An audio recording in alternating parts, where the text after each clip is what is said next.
Oke. Halo, selamat pagi Bapak Ibu semuanya. Assalamualaikum warahmatullahi wabarakatuh. Selamat pagi Bu Ike. Waalaikumsalam warahmatullahi wabarakatuh. Iya.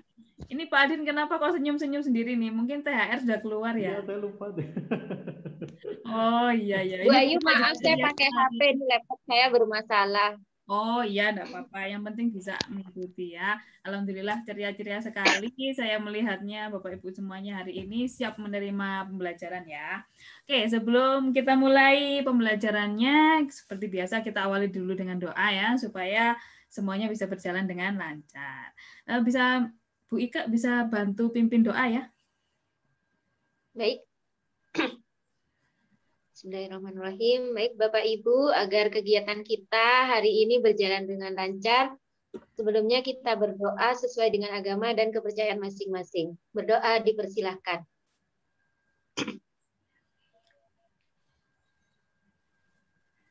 Selesai. Terima kasih Bu Ayu. Iya, terima kasih Bu Ike. Ya, semoga dengan doa tadi semakin meluruskan niat kita ya bahwa kita di sini nanti akan mempelajari sesuatu yang sangat berharga bagi nanti perubahan pendidikan di negeri kita ya. Oke, sekarang untuk pertama ini sudah hari kedua ya, setelah kemarin kita berdiskusi tentang platform LMS gitu ya. Sekarang kita akan mulai lagi masuk ke kerangka kurikulum yang modul kedua. Nah, saya mau izin share screen dulu.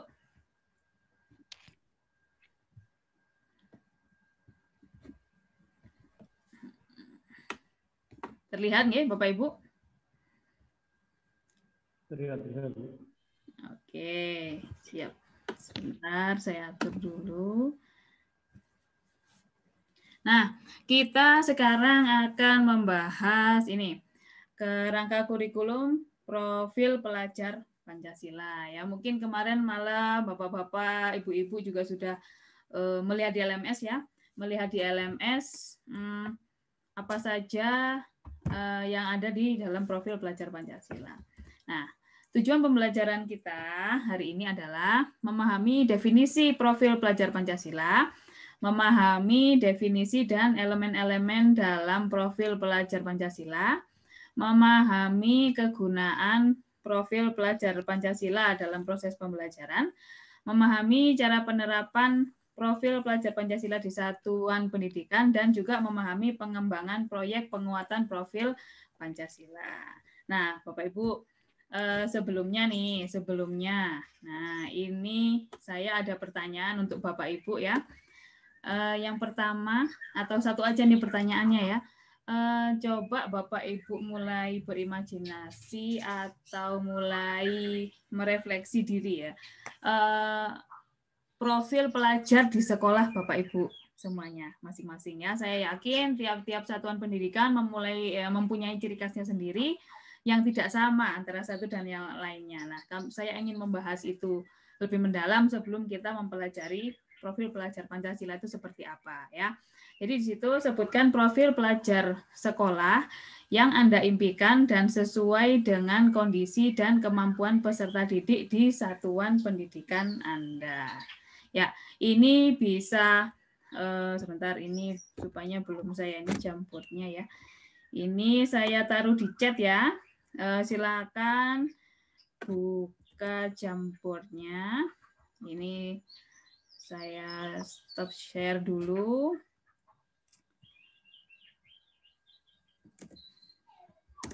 Nah, sudah masuk ya? Di chat? Oke, silakan. Ini tadi pertanyaannya, sebutkan profil pelajar sekolah yang Anda impikan dan sesuai dengan kondisi dan kemampuan peserta didik di satuan pendidikan Anda. Oke.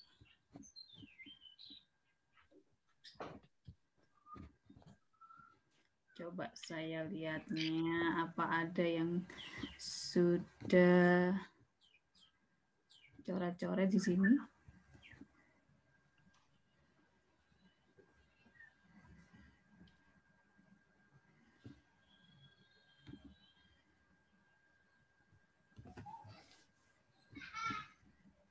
profil pelajar yang Anda impikan gitu, yang Anda inginkan gitu selama ini di satuan pendidikan masing-masing. Bu Ayu, mohon maaf saya nggak bisa nulis di HP ini. Boleh saya tulis di chat? Oh, di chat ya. Nanti saya pindah. Iya. Oke. Terima kasih. Sama-sama. Ini ada ini beriman dan bertakwa, toleransi, berbudaya, mampu beradaptasi. Oke. Lalu di chat, sudah ditulis di chat ya Bu Ika? Sudah. Sudah. Sebentar. Bentar, saya stop share dulu. Oh, ini Bu Ika. Beriman dan bertakwa terhadap Tuhan Yang Maha Esa, berwawasan global dan memiliki daya juang. Oke, coba saya bantu.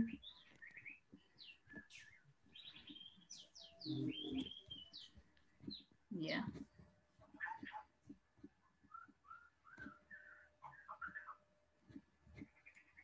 Oke. Ini ya.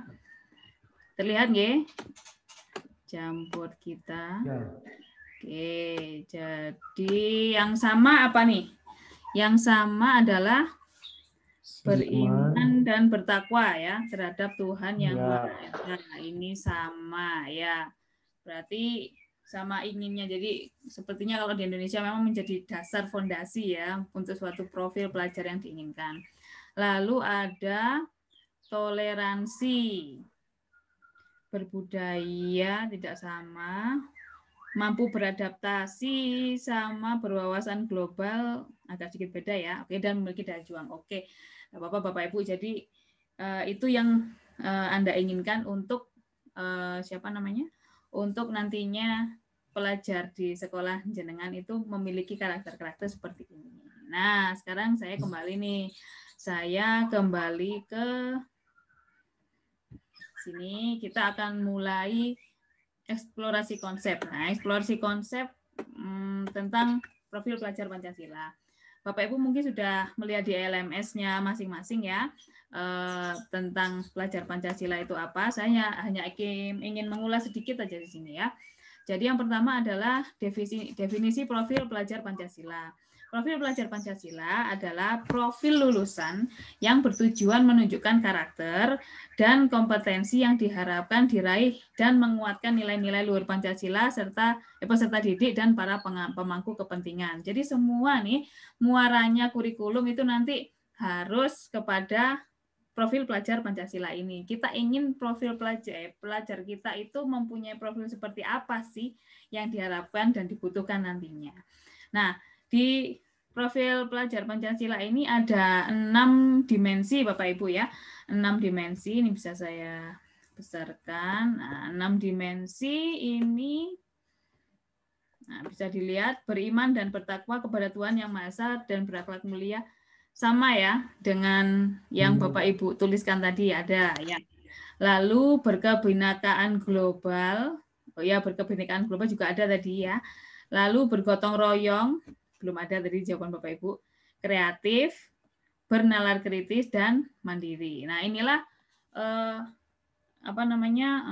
dimensi dari profil pelajar Pancasila yang ditetapkan oleh Kemendikbud atau oleh pemerintah gitu ya. Lanjut, ini adalah ringkasannya Bapak Ibu. Ringkasan dimensi Bapak Ibu bisa baca sendiri. Kalau tidak salah, kalau tahun-tahun yang lalu itu kita belum pakai profil pelajar Pancasila ya. Kita masih pakai apa di sekolah-sekolah itu? PPK Bu ya. PPK ya, PPK. Apa ada ini pendapat tentang ini antara PPK dan profil pelajar Pancasila yang sudah Bapak Ibu pelajari? Ada yang mau berpendapat? Sebenarnya kalau kita amati masih sama Bu ya, cuma lebih ada penekanan-penekanan seperti berkebinaan global, bergotong royong, mungkin ada lebih penekanan ke sana. Nah, kalau dilihat sekilas ada beberapa yang masih sama seperti beriman, mandiri gitu. Gotong royong itu sebenarnya juga muncul sih sebenarnya kemarin. Cuma kalau yang dilihat yang di baru itu lebih ke ada ini berkebinekaan global itu. Iya, betul, betul. Jadi yang belum masuk itu adalah kemarin berkebinekaan global, bernalar kritis ya, bernalar kritis, dan juga satunya adalah kreatif ya. Yang lainnya saya kira sudah pernah masuk gitu. Jadi intinya kan sama. Mereka juga ada, kalau dulu kan ada kristalisasi PPK, tapi kalau di sini kita membaginya adalah dimensi dan juga elemennya. Oke. Lanjut. Nah, kegunaan profil pelajar Pancasila ini ada di tujuan Pendidikan Nasional Undang-Undang Republik Indonesia ya tahun 2003 tentang Sisdiknas. Pendidikan diselenggarakan agar setiap individu dapat menjadi manusia yang beriman, bertakwa kepada Tuhan Yang Maha Esa, berakhlak mulia, sehat, berilmu, cakap, kreatif, mandiri, dan menjadi warga negara yang demokratis serta bertanggung jawab.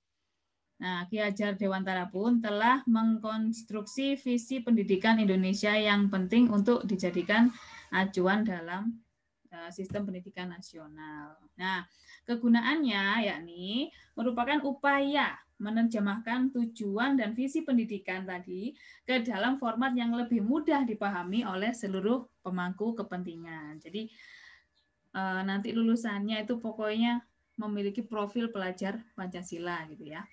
Nah, segala imbasnya apa? Segala pembelajaran, program, dan kegiatan di satuan pendidikan bertujuan akhir ke profil pelajar Pancasila. Oke. Nah, bagaimana sih profil pelajar Pancasila diterapkan dalam pembelajaran dengan kurikulum sekolah penggerak? Nah, ada beberapa yang bisa dilakukan ya Bapak Ibu. Jadi kita bisa menerapkannya lewat budaya sekolah, lewat kegiatan intrakurikuler, melalui proyek, dan juga kegiatan ekstrakurikuler. Nah, ini yang khas ya. Jadi,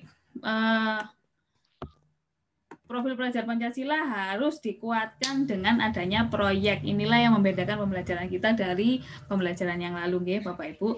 Di sini kita melihat bahwa ini semua mata pelajaran wajib di SD dan SMP serta mapel fondasi di SMA terdiri dari 2 kegiatan yang utama. Yang pertama adalah kegiatan pembelajaran reguler atau intrakurikuler dan ditambahkan proyek profil pelajar Pancasila atau kokurikuler. Nah, itu baru dianggap satu mata pelajaran yang utuh gitu. Jadi kalau selama ini kita mengajarkan lebih kepada pembelajaran reguler ya, proyeknya tuh walaupun mungkin Bapak Ibu sudah melakukan, tapi seperti di kurikulum yang baru ini Anda diberikan space lagi gitu. Mengapa? Karena biasanya kan Bapak Ibu tanya sendiri, misalnya di kurikulum sebelumnya banyak sekali komponen yang dinilai ya. Jadi terkadang ketika akan melakukan proyek itu apa ya Bapak Ibu? Apakah merasa ya? Apakah kurang waktu atau gimana nih Bu Ika coba? Apakah kalau ingin proyek yang lebih kepada siswa itu bagaimana biasanya Bu Ika? Ada kendala dulu? Baik, yang saya alami saat proyek untuk siswa itu untuk lebih proyek itu ya biasanya tuh membutuhkan lebih banyak waktu, sementara kita kan dikejar target kurikulum. Untuk itu kadang guru enggan untuk melakukan proyek itu, karena itu kalau sudah ada proyek yang jelas akan mengurangi jam pelajaran yang lain. Begitu Ibu. Oh gitu ya, iya berarti sama juga ya, saya juga ngajar di sekolah juga gitu ya. Pak Adin juga hampir sama? Ya ini kurang lebih sama sih Bu, karena memang itu ada target kurikulum harus diselesaikan sehingga waktunya kadang kurang. Nah, ada lagi salah satunya yang lain itu biasanya terkait dengan tugas kita sebagai guru gitu. Dan kita juga harus ngatur dengan yang lain, akhirnya itu keteteran juga sih sebenarnya, akhirnya udah nggak usah ini, lanjut aja gitu. Oke, jadi di kurikulum yang baru ini ya Bapak Ibu, jadi suatu mata pelajaran dianggap penuh itu apabila sudah ada intrakurikuler dan juga kokurikulernya. Nah, kokurikulernya inilah yang berhubungan dengan proyek yang mengusung profil pelajar Pancasila ya. Nah, jadi proyeknya ini bukan pembelajaran terintegrasi, bukan tematik ya, tapi ini dijadikan satu gitu. Pengetahuan dan keterampilan atau kompetensi yang dipelajari dari setiap mata pelajaran berpadu dan melebur tidak dipisahkan lagi mana yang mapel agama, PKN, bahasa Indonesia, dan lain-lain. Nah, di sini pemerintah itu sudah menetapkan untuk proyek ya, Bapak Ibu, untuk proyek itu sudah menetapkan 7 tema untuk dipilih ya. 7 tema untuk dipilih yakni perubahan iklim global dan lain-lain, bisa dibaca sendiri di modul Bapak Ibu juga sudah ada. Nah, yang perlu dicermati adalah yang ini. TK dan SD wajib memilih minimal 2 tema per tahun. Jadi 2 proyek itu 1 tahun minimal 2 proyek ya dan 2 tema. Untuk SMP, SMA, dan SMK wajib memilih minimal 3 tema per tahun. Lalu sekolah menentukan tema dan mengembangkannya untuk setiap kelas dan angkatan. Nah, ini contohnya, contoh pengembangan temanya ya Bapak Ibu. Nah, di sini sudah jelas ya, ada contoh proyek. Nah, elemen profil pelajar Pancasila yang mau disasar itu apa? Itu harus jelas ya, disebutkan. Nah, ini ada apanya namanya?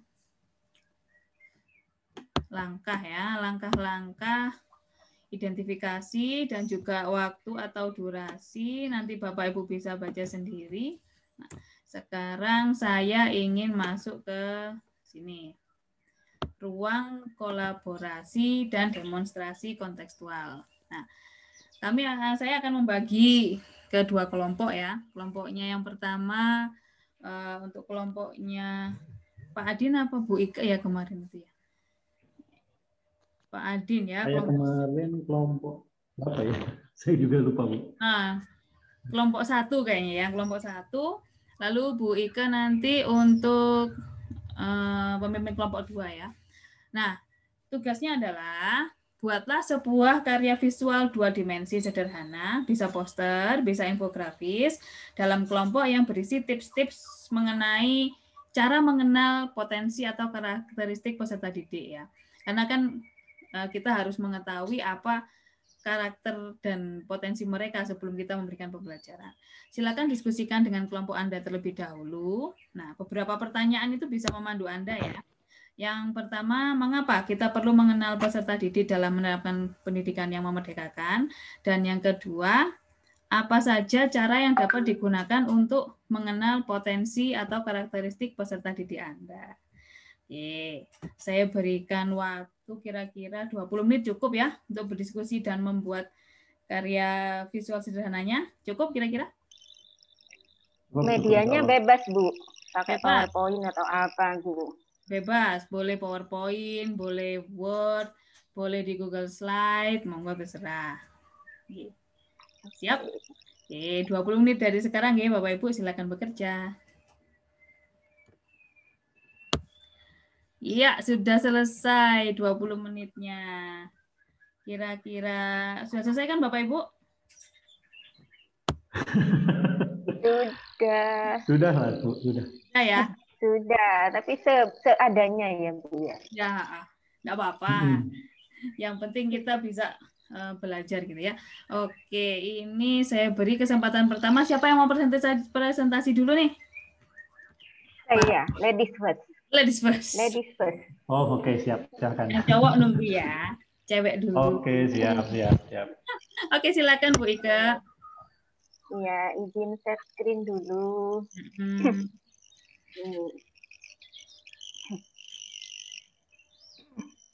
Nah, ini desain yang telah kami buat di kelompok kami. Kenali siapa dirimu. Jadi, di sini ada beberapa kriteria untuk masing-masing itu. Apa kompetensi atau karakteristik itu. Seperti bodhisma, di sini artinya senang bergerak dan berolahraga. Dan sebagainya seperti yang tampak pada layar ini. Terima kasih, begitu Ibu. Iya, terima kasih. Wah, ini keren sekali ya, gambar-gambarnya juga bagus sekali. Jadi mungkin dengan memasang infografis ini itu diharapkan nanti peserta didik bisa memilih gitu ya Bu Ika ya.